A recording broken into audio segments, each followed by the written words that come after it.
ала тоо муңга батып, кыргыз журту тоз-тоз болуп, кумдай чачылып турган заман.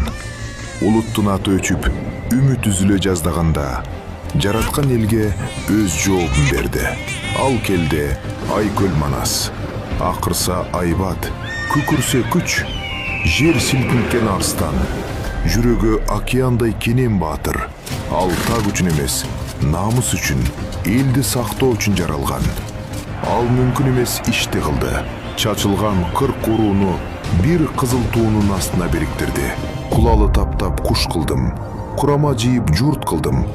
Ал алсыздыкты биримдикке, араздашууну таш талкалаган муштумга айлантты. Ал элге жерин, намысын жана атын кайтарып берди.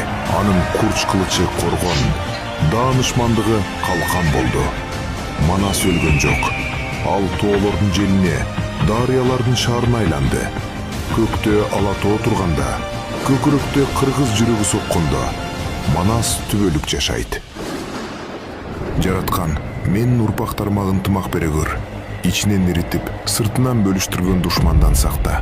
Бир жакадан баш, бир жеңден кол чыгарган эл кыл. Уулдарыбыздын жүрөгүнө от, билегине күч, намысына бектик бер. Кыздарыбызга аруулук бер, энелик касиет бер. Бул ыйык ала тоону көздүн карегиндей сактарсын. Мен кураган журт кылымдарга урабас чеп болсун. Кыргыздын аты өчпөсүн, түтүнү булаттоосун. Менин рухум силерге калкан, ата-бабанын деми силерге кубат болсун. Кыргыз элим бар болсун. Омин.